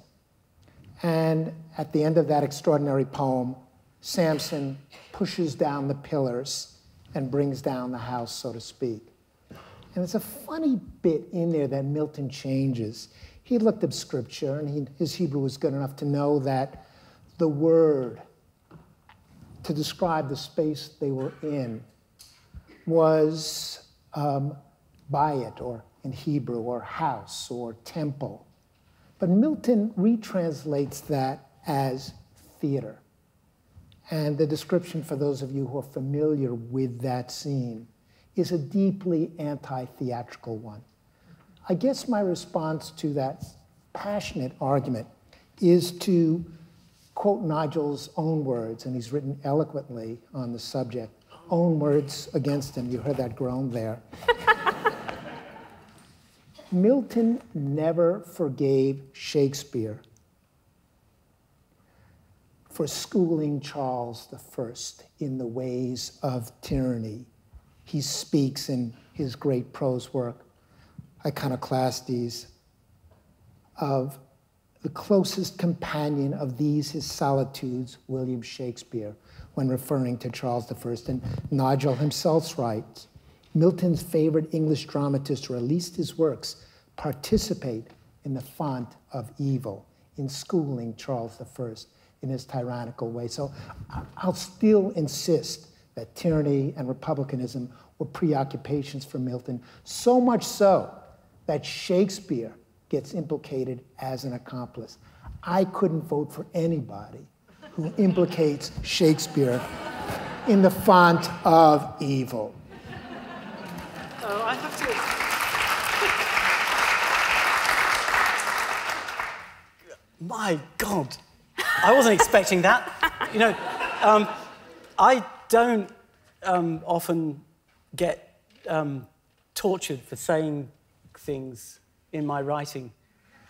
That sentence is the one thing that's come back to haunt me in a career that's now 30 years old. Most people think I misread Milton at that point, so I'm not sure you can use that. But I also think that I have to disagree. I mean, I have to respond to that.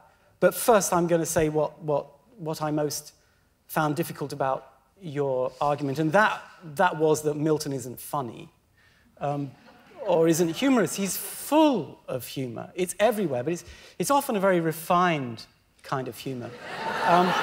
And you know, it is not, as it were, slapstick, and that's because Milton, I think, is a very refined kind of thinker, but he knew about humour, and I think he enjoyed it. And the accounts we have of him as a dining companion, for instance, are that he was, you know, extremely cultivated and full of stories, and he liked gentle humour.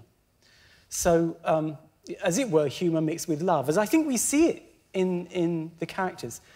I think to come back to the matter of drama, I do think Milton scholars debate degrees of contrariety in Milton. That on the one hand he's this, but he's also that. And in fact, I think that the truth is he's deeply theatrical, deeply powered by Shakespeare and Christopher Marlowe and Ben Jonson, all of whom he explicitly praises in various places, and got into a position in that last play, Samson Agonistes, where he wanted to object to the theatre of his day, which by then was the restored theatre, the theatres are reopened with the return of the monarchy in 1660, and of course what you got was a very different kind of stage to the one he knew, and my view is that he's getting at the morally licentious stage of the 1660s and the 1670s. So I don't think that, I think he's divided on theatricality, and that gives even more energy to his work. And you probably won't know this, but a major figure in English letters, John Dryden, did actually produce a dramatic version of Paradise Lost called The State of Innocence, which played, I think, once.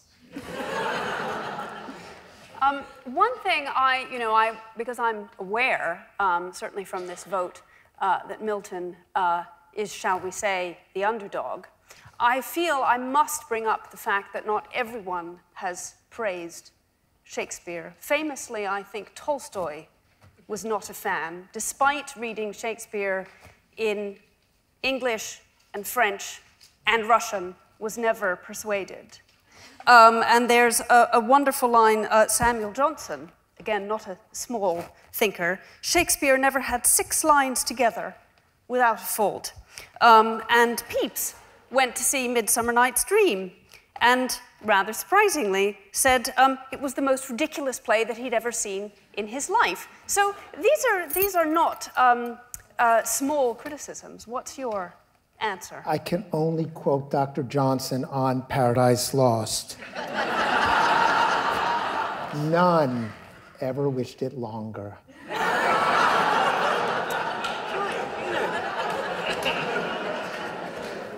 I have to... What can you say? Look, Samuel Johnson, who does, one way or another, say some of the most acute things about the English literature that had preceded them, is weirdly curmudgeonly about several texts. He doesn't like Milton because Milton was a king-hater, and he can't forgive him that. And that's one of the energies that's behind the text. But he says it on the end of a long and loving tradition of commentary on Paradise Lost in the 18th century, which really adores the poem. in a great variety of ways, begins to see how the Paradise Lost, an epic poem, is directly continuous with the new kid on the street, the novel, which is just emerging in the 18th century in the way that we know it today. So I think you have to regard Samuel Johnson's comments as sui generis. Take them with a pinch of salt. Yes. We're going to open to the floor in a moment. I suppose I would, before we do that, I would like to ask our actors, since we have such a wonderful crew here this evening, if they would like to say anything about having had the experience, of course, in their careers of speaking a great deal of Shakespeare, as we said, and then tonight saying Milton aloud. What was that? What was that like? It's a great pleasure. It's a great mouth-filling exercise. Spikier than most Shakespeare. And feels more like, this is going to sound really wanky, feels more like jazz. It feels more like sort of playing an odd drum kit. The bits come to you from odd directions. I feel that there is one thing that Milton falls down on that Jim covered very beautifully, and that, in fact, Harriet and I tried to express, which is that we keep doing these plays because we don't know how to do them right, because there isn't a right. It may be apocryphal that Coriolanus was banned by the Nazis for being communist and banned by the communist Chinese for being fascist. But it doesn't need to be apocryphal. It could easily have happened. You can do the same play in both of those ways, as Jim said. And there isn't a Royal Milton company, not just because he didn't write any plays, for the same reason that there isn't a Royal Johnson company, because we know exactly what Johnson was like.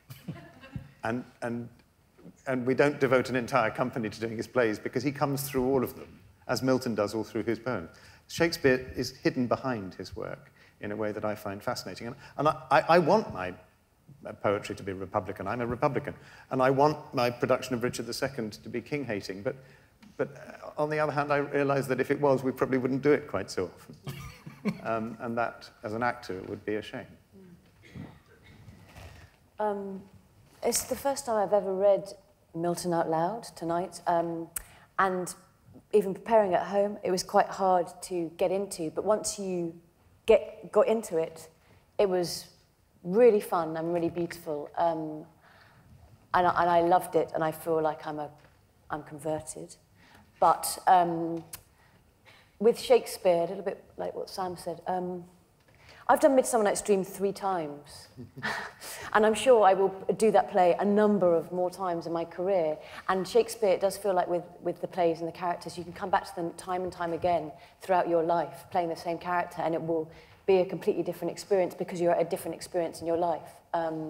Somehow, the language and the characters stretch to fit anybody. I don't know whether I can say that for Milton because that's not been my experience, but I would say that I am now intrigued to read more of Milton from tonight. But for me, Shakespeare is my love. It is unfair to compare. It is unfair. I'm sort of vaguely against the whole idea of deciding who's best anyway, but I know it's good fun. But I think one of the things, obviously Shakespeare's a dramatist, and therefore, in some way, he makes humans into important, huge things. And Milton seems to be making important, huge things have a human personification. And there's something about, obviously, if you're dramatizing and acting out things, it's easier to play real people than Adam and Eve and God. And it's also, it's quite hard work syntactically to do Milton. You do bring all your focus on trying to make it make sense, whereas somehow with Shakespeare, it can be very high poetry and very dense, but in the same play you can have some very naturalistic, demotic speech, and I like the rubbing up of the one against the other in Shakespeare.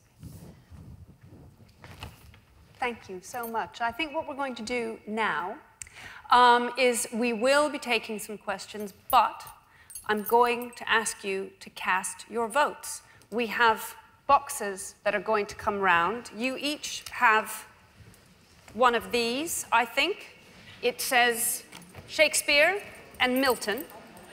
And you should put your card in the box, depending on who you choose. If you are undecided, keep your card whole and put it in the box like that. Let's do this quietly as possible. And I think we also have a microphone to take some questions. Who would like to ask a question? We're right here in the front. I'm just curious why no one has really addressed the problem of the fact that, wonderful as the plays of Shakespeare are, and believe me, I love them, the fact that there is no head to crown, that how much of Shakespeare's work is the result of collaboration, is the result of what springs up in the theatre and what has changed over time and in various editions, whereas with Milton, and I do wonder why this wasn't made more of, this is a totalizing work, a wonderful overreaching. I think he does overreach himself, but the courage with which he faces the problems of can Eve really have been created totally innocent if she decided to go and test herself? And the problem of foreknowledge and so on. You know, he tries to totalize everything and to come up with a grand theory. We have the contents of his head, and therefore we can crown him, I think. So we have that question relates to, we have one, sort of the one mind of Milton and the possibly collaborative. Let's take another right behind, and we can then address these. On the question of kingship, I think even Milton, especially Milton, would have said that Shakespeare should be the king, but for Milton, that wasn't a good thing. In the poem that you brought up at the beginning on Shakespeare is extremely ambivalent and on occasion hostile towards Shakespeare. He even says, "Thou sepulchred in such pomp dost lie, that kings for such a tomb would wish to die." And at that moment, I mean, pomp is a terribly insulting word for Milton, and he uses it to describe Satan and all his pride and all his bombast. And so in a sense, to be the king of English literature, as Milton may have rather snidely said Shakespeare was, is no great prize. So there's something ironic in the very word, if you ask me. So that's a backhanded compliment. Very much so. Saying. Well, let's talk about those two. So we have the kind of the issue of single authorship versus how collaborative was. Well, I decided not to attack Shakespeare. I just thought, or go after any position on Shakespeare that is well known. To quote the publications of my esteemed colleague here, because I thought it was ignoble and not gentlemanly.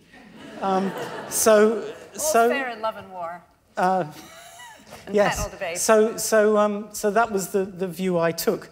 Of course, the collaboration argument is intriguing and fascinating, but perhaps Jim wants to talk about that. I can answer it in one of two ways. The first way is we lock the doors and I keep you trapped here for, say, 2 hours. The other way is a 30-second response. 2 or 3 months ago, I was in Rikers, and those of you who live in New York or have visited New York might know that it's the largest prison facility in New York City. And I was there with a production of Much Ado About Nothing for the inmates who had no exposure to theater or to Shakespeare. And before the production began, there was time for 2 questions, almost just like this. And I would say it was not as educated a crowd or as familiar with the works of either Shakespeare or Milton. And I was asked 2 questions. The first question spoke indirectly to collaboration, and that was, how many plays did Shakespeare write? And I thought of giving a long answer. They had more time on their hands than I did. And I said somewhere between 35 and 40. and I was asked one last question before the production began. Is Shakespeare still alive? And I said no, but leaving the prison, I thought, certainly yes. Just having heard a bit of Satan tonight and having read a bit of Macbeth, that there's a thing when you play a baddie in Shakespeare where you can be sympathetic. You can be, we have Patrick Stewart playing a sympathetic child murderer in the West End on the same day that we fill our front pages of our tabloids with terrible things about child murder. It's a very odd coexistence. But you have to leap the tragedy train at some point as an audience as it careers towards the bloody buffers. You have to lose sympathy for him, however much he carries you along, because he's going to be damned. That doesn't happen with Satan, because he's not human. What's the worst thing that can happen to him? It's already happened. And so Milton, it struck me tonight, has done a sort of extraordinary high jump imaginatively and morally. He's given you this person who has all the best tunes and given you sympathy for the devil, which is also a great tune. And then he's sort of made it impossible for you to withdraw your sympathy from him because he's so clearly having a worse time than you are. And I'm not sure Shakespeare ever quite does that. And I just wanted to say that I think it gives you quite a sort of vertigo morally, and that's extraordinary. Yes. We have some... Right there at the back. Hello. A few years ago, when Paradise Lost was broadcast on the radio, Philip Pullman read it, and I think he quoted some chap who kind of, after reading it, slapped his side and said, "Well, Satan sounds a damn fine chap, and he's, I certainly hope he succeeds." Sounds like Milton slightly misfired in his goals, and I wonder if somebody could comment. Slightly misfired on... Did you hear Well, that? basically, if Milton was trying to justify God's way to man, but he hasn't exactly managed. Oh, I see that he hasn't actually managed well, I can justifying answer that. God's will. Well, let's take one more Yeah, question and then yeah, we'll wrap okay. them up together. Down in front, here.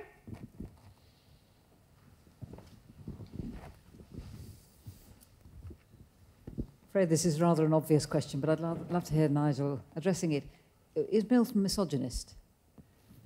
Okay.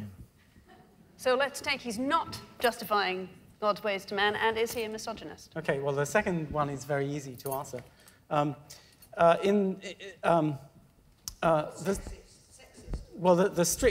strict hierarchy of man over woman in the 17th century or the early modern household is well attested, and Milton, to some extent, has to play into that. But what I find fascinating is the respect given in the description of Eve, the powers that she has. We couldn't get into this because it's a vast area that there's no opportunity to get into it in a debate like tonight. But as you probably know, Milton defended divorce for incompatible partners more than 100 years before it was even encoded in law, and was, of course, very difficult to achieve then. And what he does clearly say is that it is quite possible for a woman to be a whole lot smarter and absolutely smarter than her husband, and she should be listened to. And he says that. So he's not a sexist and he's not a misogynist. Is that okay as an answer? And the earlier, very interesting, can I? Yes. Yeah, the very, very interesting comment at the back about Milton misfiring, as it were, and that somehow we end up liking Satan too much, if I understood the sense of the comment correctly. That's absolutely true, and it has produced a huge universe of debate about what the poem actually means. And there is a strong contingent of appreciators of Paradise Lost who think that Milton exposes God as a tyrant.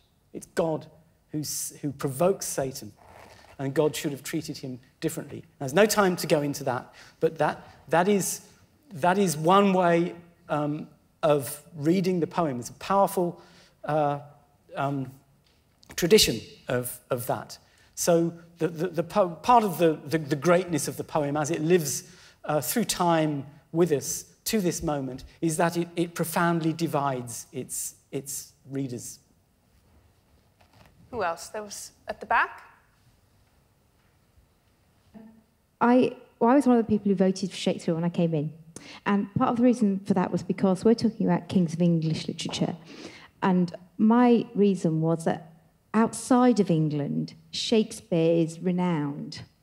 And people in other countries think about Shakespeare as a great king of English literature. What I don't know about Milton is how much he is read and revered outside of England and Britain. And I'd be really interested to hear about that, especially in those countries where the existence of God and evil and the devil and Satan is a much more realistic living to people within England, where we're much more agnostic and otherwise. Good question. Let's take one more before we move on. Is there anyone? One here? One down here? Obviously, Shakespeare is, among many, many other things, the infinitely the best poet creator of relationships. I wonder if it's possible to think of Milton as he certainly does create some great relationships, as our actors showed, but in a sense more importantly, the poet of internal personal experience, what it's like to lose your best friend with whom you were learning to write poetry in Elizabeth, what it's like to find that you are the enormous age of 23 and you still haven't become a great poet, what it's like to go through the Civil War, what it's like to go blind when you want above all to be a writer. So in the sonnets in Elizabeth. A poet of personal experience. Yes, personal experience. And also, of course, in Samson Agonistes, he shows dramatically, if not theatrically, what it's like to lose your sight, oh, dark, dark, dark, amid the place of noon. Irrecoverably dark. Fine. And I think perhaps, I just wanted to add, perhaps that's why the great romantics loved and revered him so much, because their own feelings were their subject. Can I start and then let Nigel have the last word? One of the sad things, really, for all of us who love Milton as a great poet of interiority and of realms of experience that no one else has wrestled with as powerfully, is that the knowledge that one needs to not only begin reading Milton, but to stay with Milton is significant. And it's a terrible analogy, but it's easier to start learning the clarinet than it is the oboe. And at a certain point, jazz was mentioned earlier, you know, to be able to do things on a jazz clarinet is an extraordinary gift. There are obstacles to reading Milton that are only going to increase as time unfolds, which is a terrible thing. And Leavis's claim close to a century ago that, you know, the nails in the coffin for Milton was premature, but I worry, and I know Nigel must share that worry, that it's more and more difficult to persuade English departments and larger cultural movements to grapple with Milton. Half the students in the world are now exposed to Shakespeare. I'm not saying that's better or worse, but there is something to the accessibility of Shakespeare and to the fact that he has made his home in a theater. And in an increasingly less devout world, Milton in certain ways matters less, and theaters have become our shared sacred space. And I don't know how to get around that. And briefly, Nigel. I think that I think Shakespeare is in many ways just as demanding as Milton, actually, and it may seem now that yes, people don't read Milton. He's beginning not to be taught at all, but soon Shakespeare might not be taught as much. This is a significant concern for educators in the United States. right now in the States and in Britain, school pupils encounter Shakespeare. So, you know, they'll enroll in a Shakespeare class at university, and they might not enroll in Milton in the numbers that they used to do. But I think actually the threat is common. Shakespeare does indeed have the great advantage of the theatre, and that's why he is so culturally predominant at the moment. Internationally, probably the biggest author. I don't know if, in fact, technically speaking, he's bigger internationally than either Shakespeare or Milton is John Bunyan, because of the way in which the Pilgrim's Progress was used as a missionary tool throughout the world, but certainly the English-speaking world, which in the 19th century was big, and much of Africa, for instance. Milton historically matters much he matters a lot in America. The founding fathers of the United States read him intensely, the prose as well as the poetry. So when American students read Milton for the first time, they actually hear the Declaration of Independence to some degree, and that's terrifically important in America. Milton does actually matter in parts of Europe where the way you can see democracy in Milton, the French revolutionaries read him, in fact, and on into the 19th century. So he does have an international life, and even beyond the confines of the English language. It's been translated into many languages. But no, it doesn't beat Shakespeare. And he certainly had an extraordinary life tonight, as of course is Shakespeare. It falls to me now to announce the results. Shakespeare still in the lead with 69%, but a respectable showing of 27% for Milton. Thank you all for coming. Thanks to Intelligence Squared. Thank you to our wonderful panelists.